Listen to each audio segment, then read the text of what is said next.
Bonsoir à tous et bienvenue dans ce nouveau numéro de French Big Ballers. Dans la vie, il y a trois choses auxquelles tu ne peux pas échapper. La mort, les impôts et une nouvelle saison incompréhensible des Lakers.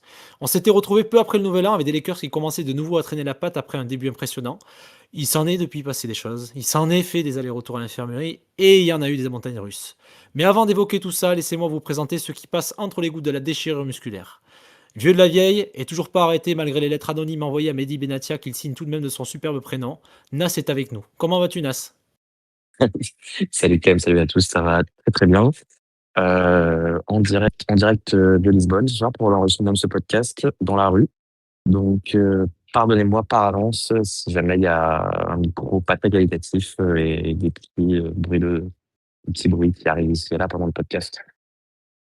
Il est en manque de NBA, va vous expliquer que Bronny James est la clé pour que les Lakers aillent chercher le trophée Larry O'Brien. Paul est avec nous. Comment vas-tu, Paul? Les gars, ça va super, merci. 16 heures à Montréal, plein soleil, 18 degrés, ça fait plaisir. 16h, 18 degrés. Tu sais qu'il fait 25 en France quand même, déjà. Ouais, mais nous, tu sais, déjà, il n'y a plus de neige, je peux te dire qu'on est content. Messieurs, je le disais en introduction, on peut pas dire qu'on se soit ennuyé cette saison. On peut pas dire qu'on n'ait pas souffert non plus, mais ça, c'est la dure loi des petits marchés. On fait pas partie des gros poissons de cette ligue comme les Knicks, les gros marchés du Thunder ou encore les Clippers, à qui on passe un solide bonjour avant qu'ils s'envolent vers Cancun. Excusez-moi, je voulais la placer avant de partir. Une saison moribonde jusqu'au All-Star Game. Et soudain, revoilà les Dalton. Est-ce que quelqu'un veut parler de ce mois de mars assez impressionnant? Je laisse la primauté à Paul. Il a apprécié ce mois de mars, je le sais. Ouais.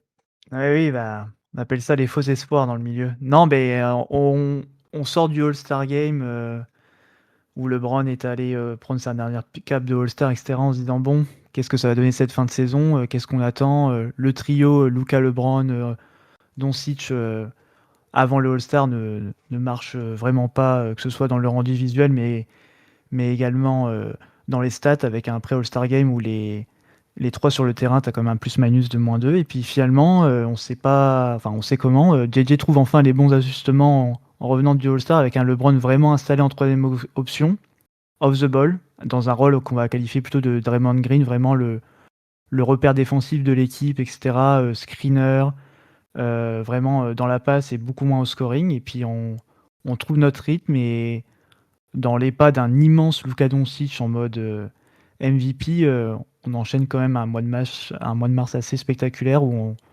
on fait quand même donc que ce soit sur le post-All-Star Game, on fait quand même 19 wins, 5 pour 5 défaites. Et en mars, on est quand même la meilleure équipe de NBA, tout simplement, avec un magnifique 15 victoires pour 2 défaites. Le gros changement, Ouais, ça a été aussi en termes de line-up et en termes de défense. On sortait de plusieurs mois où on se faisait ouvrir totalement je me souviens qu'on avait déjà cette discussion autour de Rui Hachimura, etc. dans le 5, un 5 bancal. Et on a revu des Lakers défendre. On a revu des Lakers donner un petit peu d'espoir de ce côté-là du terrain. Même Luka Doncic était reconnu pour sa défense. Vous commencez à avoir des messages par rapport à sa défense. Euh, Nas, ce mois de mars, il t'avait aussi redonné un petit peu de baume au cœur par rapport à cette saison, non? ouais, il faisait du bien. Après, c'est vrai que la correction qu'on prend en sortie du mois de mars ou juste à la toute fin contre le Thunder nous avait quand même remis un peu les pieds sur terre. Euh, c'est vrai qu'il y a aussi des sujets de blessures pendant ce match, donc c'est difficile de trop le suranalyser, mais euh, dans l'ensemble, effectivement, on a quand même battu des équipes solides. Cleveland notamment, qui ne réussit pas forcément tout le temps, des très très belles victoires. Et surtout aussi des larges victoires, qui étaient Ouais. quelque chose qu'on avait beaucoup de mal à réussir, même pendant la deuxième partie de saison dernière, déjà après le trade de Luka. Et là, c'est vrai qu'on va pouvoir coller des scores à des équipes sans leur laisser d'espoir. C'était quelque chose dont on n'avait plus l'habitude depuis en fait la dernière année fonctionnelle, on va dire, du duo LeBron-AD, l'année en fait qui a suivi le titre. Donc ouais, moi super intéressant. Ça c'est clair. Les Lakers étaient top 10 défense, top 10 attaque, ce qui n'arrivait pas souvent non plus sur les dernières Et saisons. une équipe relativement clutch, forte dans le Ouais. quatrième quart-temps, capable ben voilà, de rester sérieux jusqu'au bout, tu l'as dit, d'avoir des larges Mm. victoires, mais aussi de rester sérieux et d'aller arracher des victoires qui étaient pas forcément dessinées avant Ouais. le début du quatrième quart-temps. Et Mais puis, si je peux me permettre, ça a été une constante toute la saison. ouais, toute la saison, Mmh, toute la saison, mmh, ouais, toute la mmh. saison et ouais, en fait, finalement, des motifs d'espoir et à se dire, finalement, est-ce que ces Lakers, en évitant le Thunder, et beh, ils iraient pas aller chercher quelque chose de bien, aller en finale de conférence? C'est là, c'est ce qui se dessinait. On a longtemps, alterné entre la deuxième, la troisième place de la conférence ouest à se battre avec les Spurs notamment et les Nuggets et finalement, Surtout avec les Nuggets. Les Spurs Ouais, nous ont quand même assez rapidement devancés, mais oui, ouais, surtout, et ils sont vraiment devant. finalement le moteur qui casse. Il y avait déjà Marcus Smart qui avait, squatté un peu à l'infirmerie pour sa cheville et contre OKC, on perd à la fois Luka Doncic et Austin Reeves. Luka Doncic parce qu'il se déchire les ischios de la jambe et on le voyait déjà traîner un petit peu la patte depuis un petit temps, mais par contre Austin Reeves, c'est, clair, net et précis contre le Thunder, une, rupture, déchirure musculaire au niveau des obliques. Douche froide donc, messieurs. ouais, douche Ouais. froide, difficile à expliquer. L'une des explications alors, heu, beaucoup d'analystes, ou de fans sont tombés sur, Redick, il faut le dire, a énormément fait jouer, et Doncic, tout au long de la saison sur des grosses minutes. Après, moi, j'avais pas l'impression qu'il nous ait fait, un Thibodeau style non plus. Effectivement, les stars jouent beaucoup, mais c'est aussi ce qui leur permettait de briller, dans la ligue, pas statistiquement aussi. Si on a eu un Luka qui a été en MVP mode ou en tout cas dans les noms cités pour le titre MVP final, c'est aussi parce qu'il jouait beaucoup. Donc ouais, difficile à expliquer, difficile à expliquer. Pour rebondir sur ce que tu dis, Nas, c'est vrai que il me semble que Luka et Austin avaient des temps de jeu dans le top de la NBA, mais est-ce que c'est la faute de JJ Redick aussi s'il est obligé d'appuyer sur ses stars parce que l'effectif n'est toujours pas complet, tu vois? C'est aussi pour ça, à mon avis, qu'il a dû forcer sur les minutes, même si c'est vrai que moi, ce qui me gêne peut-être le plus, c'est que Austin et Luka soient sur le terrain dans enfin, Austin se blesse dans le premier quart-temps, mais que Luka se blesse dans le troisième, alors que tu mets 35 points, genre, quel est l'intérêt, tu vois? Mais encore une fois, on peut pas se douter que qu'il va se péter et cetera, mais pour le temps de jeu, c'était voulu pour gagner les matchs parce que l'effectif est trop incohérent encore, avec notamment des joueurs qui sont trop spécialisés soit en attaque, soit en défense et heu et voilà quoi, tu peux pas te passer de Luka qui te sort un mois de mars, de grand malade et qui en fait te cache tes lacunes de par le fait qu'en fait, le mec n'en a rien à faire, qu'il y ait 3 mecs sur le museau et qui va te mettre le step back dans le panier, quoi. En fait, au final, comment vous expliquer?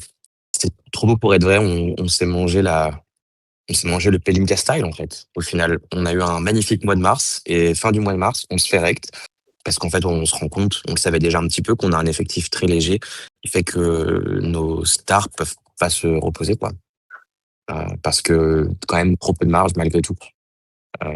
Contrairement aux Thunder qui, eux, ont 10 joueurs, qui peuvent être, régulièrement qui peuvent faire partie d'une rotation, qui peut aller très, très loin, dans un format playoff, quoi. De toute façon, on en parlait en off là, effectivement, à moins d'un énorme imprévu et ça peut arriver en post-season, le Thunder est parti pour faire un back-to-back et comme je l'ai dit tout à l'heure, c'était aller chercher une place 2 ou 3 pour espérer aller en finale de conf et essayer de se battre. Effectivement, la saison n'était pas vouée à aller au bout pour les Lakers, on l'a dit tout à l'heure en termes de qualité d'effectif. Tu l'as dit Paul, les Lakers ne pouvaient pas se permettre de jouer sans Luka et ben malheureusement ça a dû être le cas sur cette fin de saison. Ils pouvaient pas jouer sans Austin Reeves, ça a été le cas sur cette fin de saison et on est allé arracher cette 4e place sur l'avant-dernier match au bout du bout pour pouvoir recevoir les Rockets, messieurs. Euh, une opposition qu'on pouvait voir d'un bon oeil une fois qu'on avait Luka et Austin dans le 5. Là, à l'heure d'aujourd'hui, quel est votre état, là, en quelques mots, avant qu'on rentre dans la série, qu'on puisse un peu en parler? Quel est votre état d'esprit sur ça? Est-ce que ça a un peu changé suite à la blessure de Luka? Est-ce que vous êtes un poil plus optimiste que sur le contre-coup, là, où on a appris qu'il était out pour 4 à 6 semaines? Quel est votre état d'esprit pour ces playoffs-là qui s'annoncent? Mmh, moi, avant que enfin, moi, j'anticipais une série contre les Rockets. C'était pour moi le match parfait, pour nous, pour le premier tour. Mais effectivement, les 2 blessures font que, j'ai du mal à me projeter, et à être très optimiste pour les Lakers. Mais c'est dommage parce qu'effectivement, les Rockets, c'était le match-up parfait, pour nous, par rapport à, on va dire, des Lakers qui commençaient à peine à fonctionner, à être fonctionnels ensemble. Heu, Typiquement, ça allait être soit les Rockets, soit les Wolves et autant vous dire que j'étais content qu'on affronte les Nuggets. Maintenant avec, Reeves et Luka en moins, bah, c'est plus du tout la même musique. Paul, ton Bah, avis sur ça? complète Pardon, excuse-moi, je te coupe. complètement d'ac non, vas-y, t'inquiète.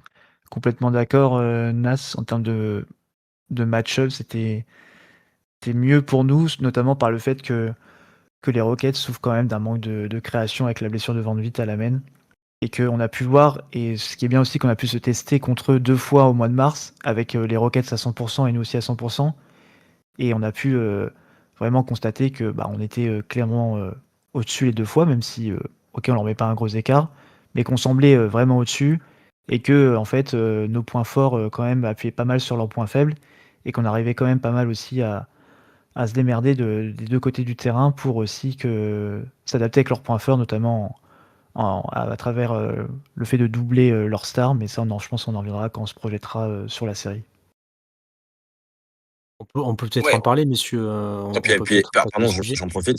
Il y avait un truc aussi, c'est que les Rockets se détestent, les gars, et Ouais. que c'est Il et y qu'il a y a pas quand une même bonne rien de ambiance. mieux non, il y a quand même rien de mieux, que d'affronter, une équipe au premier tour, dont le coach peut pas se piffrer ses joueurs et vice versa, quoi. Enfin, il y a effectivement ce sujet de création chez eux, ça c'est une certitude.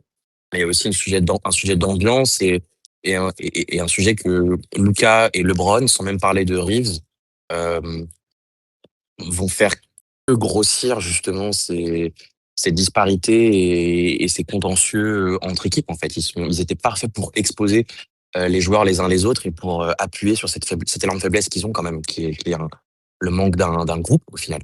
Ouais, on a aussi vu Mais quand est-ce même que même en termes d'arguments défensifs, ils avaient beau envoyer Thompson sur Luka refusait pas du tout le match-up et s'en sortait même plutôt bien. Donc effectivement, ça sentait bon pour nous. Au-delà de ça, est-ce qu'on peut dire que une mauvaise ambiance d'équipe dans une équipe de KD, c'est pas la normale? Ah, il a une petite propension à avoir des burner accounts, et à lâcher quelques petites pastilles ici et là. Oui, non, voilà, toujours bon de le rappeler, hein, pareil. Hem, j'ai l'impression qu'il y a eu 2 phases après cette annonce du coup de fin de saison enfin fin de saison régulière pardon, de Luka et de Austin Reeves, de l'abattement, en se disant que quoi qu'il arrive la campagne des playoffs allait s'achever au premier tour et là on sent je sais pas, un petit élan d'optimisme sur la date de retour des deux lurons. On commence à parler des méthodes employées puisque à savoir que, Luka, mais il me semble aussi que c'est le cas d'Austin, sont allés se traiter en Europe avant de revenir vers Los Angeles.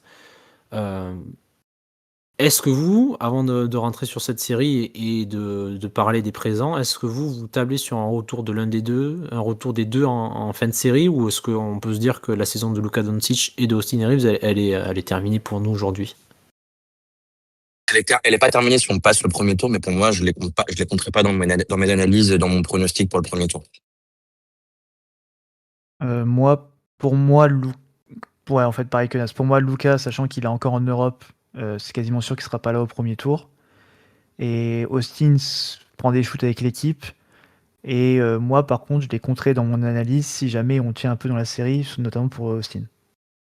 Ouais, grosso modo, tu perds tes 2 premiers games à la maison. On peut se dire Rideau. que tu n'auras ni Reeves, ni Luka Doncic sur cette fin de saison. On est un peu raccord sur ça finalement, ouais. Complètement d'accord et surtout, notamment pour Luka et les ischios, c'est une blessure qu'on a quand même vu récemment en NBA. On sait que J-Dub l'année dernière, il a joué dessus, il a joué que 33 matchs du coup cette saison. C'est pas un truc à prendre à la légère et on sait aussi que Aaron Gordon a déjà joué dessus aussi et était revenu trop tôt et s'était reblessé et du coup, on voit tout de suite que quand on gère mal ce type de blessure, souvent les saisons d'après, elles sont un peu, on va dire, en dents de scie, notamment au niveau physique, donc pas trop jouer à ça avec non plus avec notre franchise player, quoi. Je crois que j'avais vu passer un bref comparatif avec la dernière superstar qui avait joué, et qui était revenu un peu tôt des ischios, et c'était James Harden, et c'était pas folichon justement en post-season. Oui, C'était exactement. assez banal, on va dire. Messieurs, pour entrer dans le vif du sujet, du coup, euh, comment vous voyez cette série? Point fort de cette équipe, donc point fort sans Luka Doncic et Austin Reeves. À quoi s'attendre sur l'aspect défensif? À quoi s'attendre par rapport à ces Rockets? Et puis après, on peut finir tranquillement sur les pronos. Voir si on va rejoindre rapidement les Clippers ou si on va attendre encore un petit peu avant de réserver nos billets. Je peux commencer pour moi.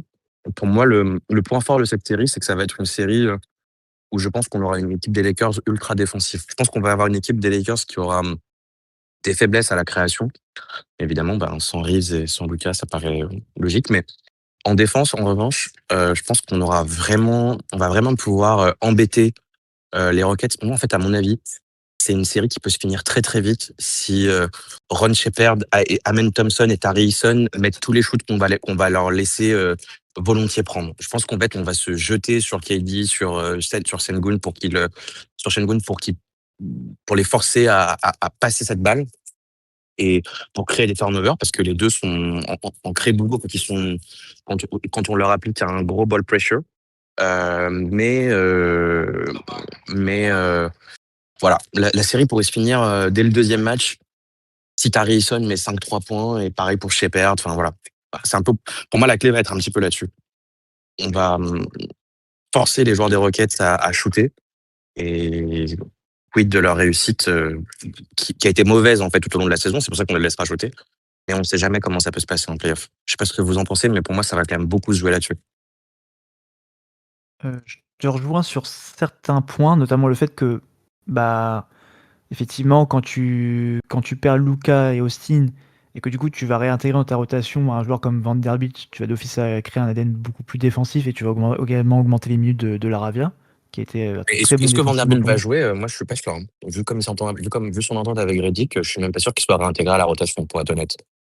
Bah, figure-toi qu'en fait, après l'embrouille, bah, il était vraiment le 8, voire même le 7 man dans la rotation, et ça m'a étonné d'ailleurs. Mais peut-être que comme quoi, des fois, faut se faire entendre. Mais le seul truc que je nuancerais, c'est que là, tu sais, il y a un peu les insights qui sortent des entraînements, etc. L'identité défensive, oui, mais tout dépend en fait le line-up que tu mets au départ.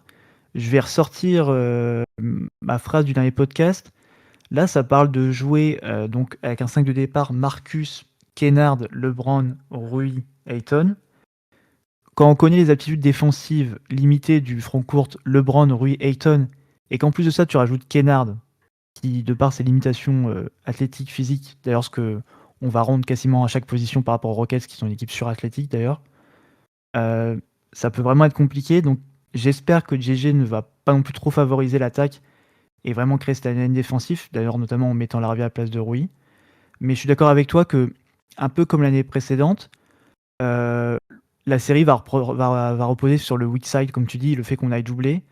Et qu'en fait, si Thompson et aussi Jabari Smith commencent à faire les bons choix et à bien jouer les 3 versus 4 ou les 3v2 en weak side et qui commencent à rentrer leur shoot un peu comme avait fait McDaniels à l'époque, effectivement, la série va vraiment s'écourter, quoi.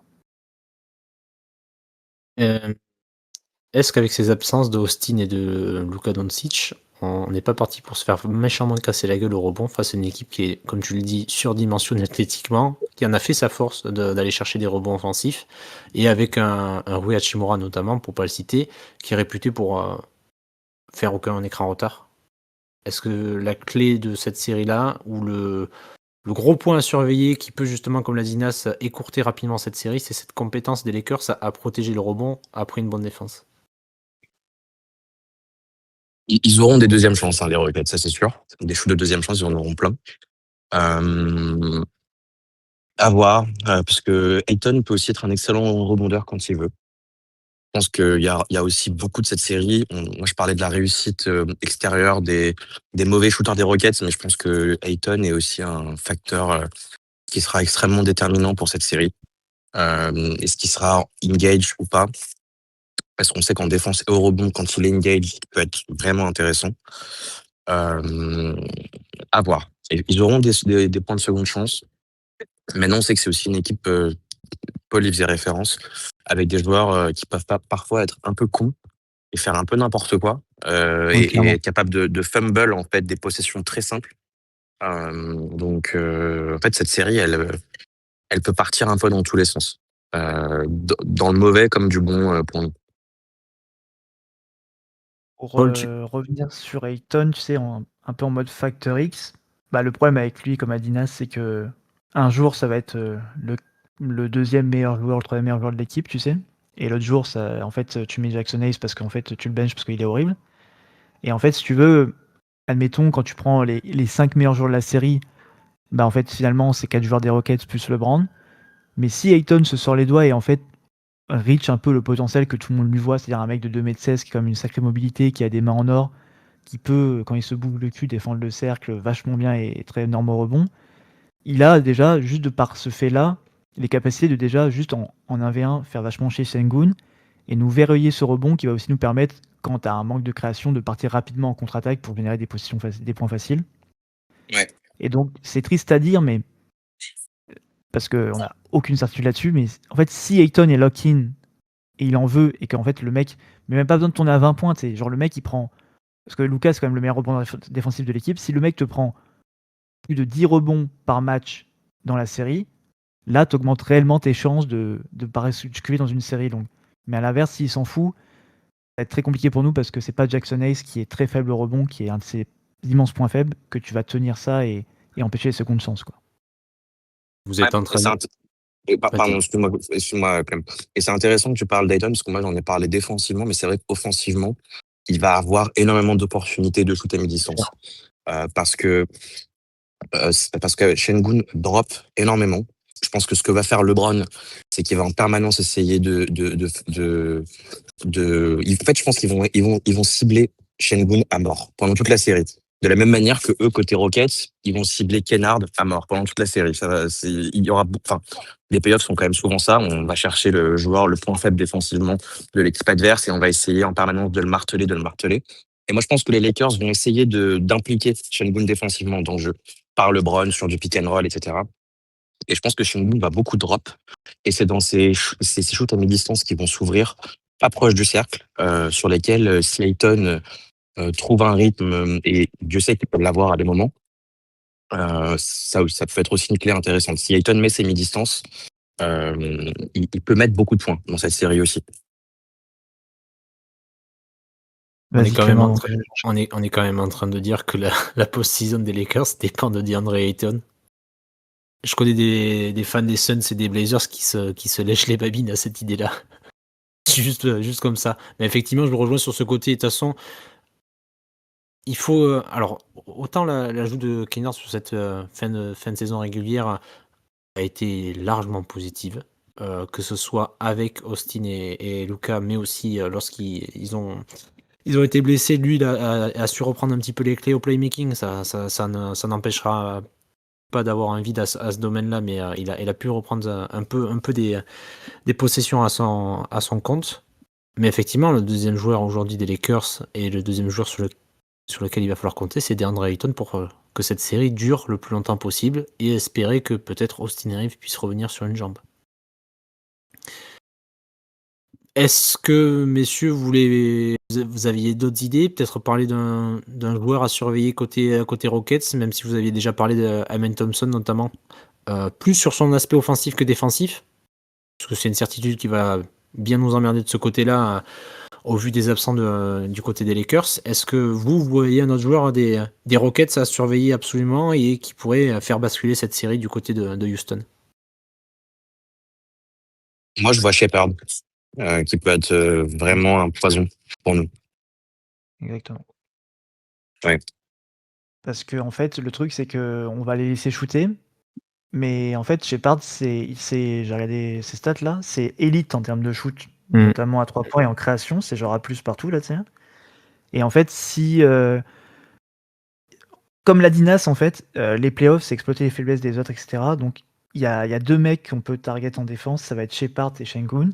Et en fait, il faut que dès que Shepard soit sur le terrain, il soit ciblé par LeBron ou n'importe qui sur le terrain, et qu'il prenne des fautes et qu'en fait, il rentre jamais dans son match, qu'il prenne jamais de rythme au shoot. Parce qu'en fait, si on se met à doubler Sengun ou KD et que ça renverse la balle à l'opposé pour Shepard qui est à moitié ouvert ou ouvert, il va les mettre. Et d'ailleurs, c'est un des rares rockets sur lesquels tu dis: «Il va le mettre», d'ailleurs. Donc oui, si Shepard, qui est comme un top 3 pick de draft, il me semble, Ouais. assume son plein potentiel, encore une fois, la série va se raccourcir pour nous. Est-ce que vous voulez qu'on passe au pronostic, messieurs? Peut-être juste un dernier point sur, Vas-y, vas-y. qui envoyer sur KD? Vas-y, vas-y, ta J'ai suggestion? Bah, c'est pas ce qui ressort. Moi, comme je vous ai dit, je ne veux pas rouiller dans le 5 et j'aimerais mettre Laravia dessus, parce qu'il a été excellent cette saison, en vraiment en 1v1 défensif et qu'il est parmi les joueurs qui ont le plus de deflection aussi, en NBA cette saison et que certes son shoot des fois laisse à désirer et notamment ses layups offensifs, mais défensivement il a vraiment assuré et notamment aussi parce que beaucoup de gens parlent de Marcus Smart, mais Marcus Smart c'est quoi? C'est 1m93, quand il s'est bien réveillé le matin et genre 1m93 sur les 2m10 de KD, le mec il va en avoir rien à faire, il va lui shooter dessus quoi, par-dessus notamment les layups, enfin tous les mi-distances ça va être des layups pour lui et donc moi je partirais plus sur du Jake LaRavia avec justement Marcus qui a l'intelligence ou un LeBron qui a Ouais. l'intelligence de savoir quand venir doubler derrière pour forcer la turnover. Moi c'est comme ça que je ferais, mais c'est pas ce qui ressort trop en ce moment. C'est trouver finalement, c'est ce que faisait Memphis avec, Jaren Jackson Jr. C'est trouver un corps, un mec qui va offrir son corps à la science pour défendre et lui venir en aide. Effectivement, c'est peut-être ça qui va se proposer, mais c'est un homme de défi, Marcus Smart. Il a déjà joué contre des mecs qui étaient beaucoup plus grands que lui et il avait vachement assuré. Il est quand même très bas sur ses appuis. Est-ce que KD va pouvoir le prendre au poste, par exemple, ou est-ce qu'il va rester sur sa zone à mi-distance? Je sais pas, on en a parlé tout à l'heure que de toute manière, ce serait une bataille aussi de coach. Vous avez parlé d'ajustement. Nas a parlé de cibler Shepard, de cibler le plus possible Sengun. Et à l'inverse, le jeu du Doka, ça va être de cibler le plus possible Kennard. Dans ce duel-là, on a parlé des joueurs. Dans ce duel de coach, à qui vous donneriez l'avantage? Est-ce que vous êtes plutôt confiant sur cette gestion de Redick sur cette fin de saison? Ou est-ce qu'on on a le droit d'avoir des inquiétudes comme on pouvait en avoir lors de la dernière post-season? Vas-y Nas. Euh, Moi, pour être transparent, j'avais pas mal de réserves, mais je dois dire que je suis plutôt satisfait quand même de cette deuxième saison de Reddick. Après, ça va être encore une fois un nouveau test. Pour l'instant, Reddick aux Lakers, enfin Reddick en tant que coach NBA, c'est une série de playoffs sur laquelle il a été clairement outclassed par Finch. Un peu dommage pour lui aussi, malheureusement, que sa deuxième saison de playoffs, sa deuxième série pardon de playoffs se passe sans Luka et Reeves a priori. Mais confiant, confiant. Moi, j'avoue que je suis pas trop dans le train Udoka. Je l'ai jamais vraiment été depuis qu'il est là-bas. Ouais, plutôt confiant pour le match-up. Honnêtement, comme a dit, Nas, JJ s'était vraiment fait bien défoncer l'année dernière dans son match-up avec, contre les Wolves, mais il était revenu, très, lucidement dessus en disant qu'il avait vraiment mal préparé, que pour lui, il s'était pas assez entraîné, joué dur et cetera. Enfin, il avait explicitement dit qu'il aurait changé plein de choses et cetera. Juste pour revenir un peu sur la saison régulière, faut quand même, comme a dit Nas, franchement, on peut lui rendre hommage cette saison régulière parce que c'est quand même 18 matchs manqués par Luka, 31 par Austin, 20 par LeBron, c'est 69 matchs manqués pour le Big Three. À Smart qui manque 20 matchs, Ayton 10 matchs, et t'arrives quand même à finir la saison en 53 wins, 29 défaites, quoi.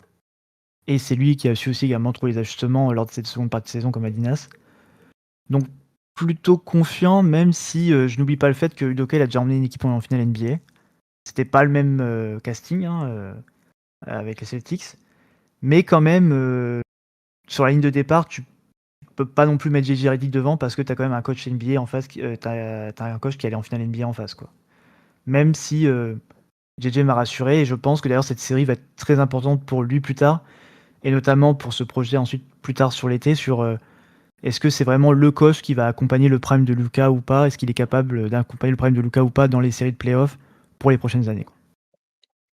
Ouais, de toute manière, ça sera le sujet de notre podcast parce qu'effectivement, qui dit nouveau propriétaire, dit nouvelle équipe pour accompagner. On a déjà des bruits de couloir qui laissent penser que Pelinka a réussi à sauver sa tête pour l'instant.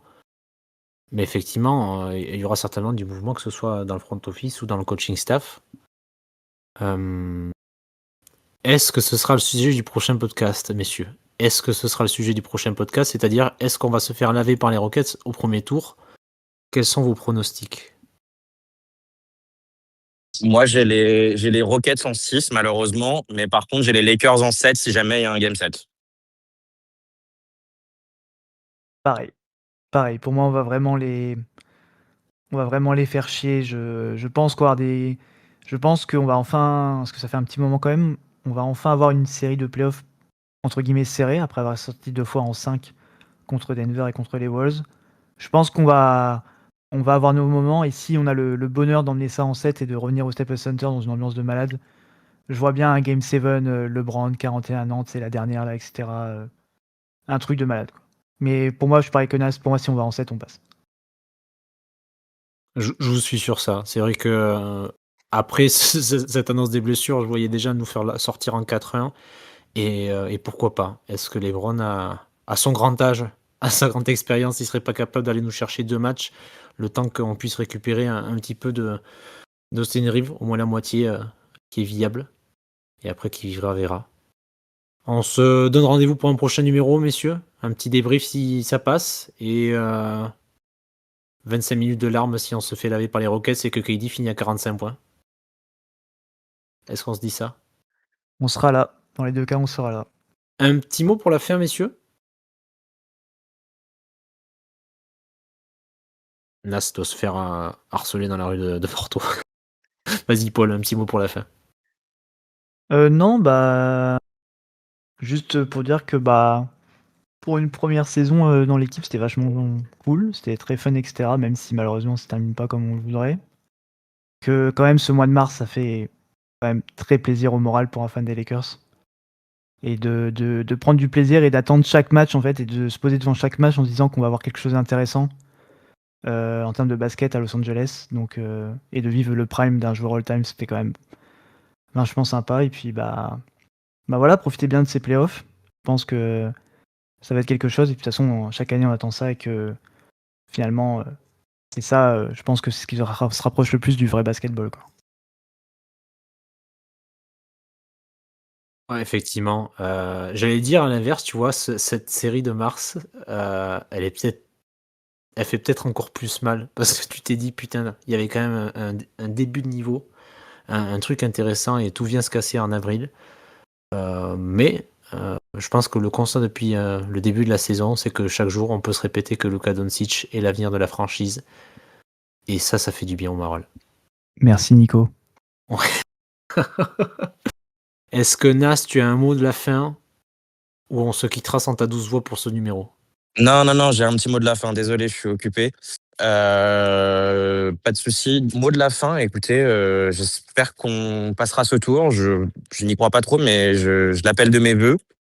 Mais bon, en fait, on va passer ce tour et se faire poutrer par l'OKC. Donc, est-ce qu'au final, c'est si important que ça? Je sais pas. Mais hâte quand même de voir comment on améliorera notre équipe cet été. Après, on sait pas, tu passes un tour, Shai est blessé, t'as Chet Holmgren qui finit en prison, les 4 premiers role-players du banc sont aussi à l'infirmerie ou disparus au Mexique. Tu peux peut-être aller chercher un Game 6. On sait pas, on verra avec la profondeur d'OKC, on sait pas où ça mènera. En tout cas, rendez-vous à la fin de cette série pour voir si on s'est fait surclasser par les Rockets ou si la saison des Lakers se poursuit un petit peu. Bonne soirée messieurs et à bientôt.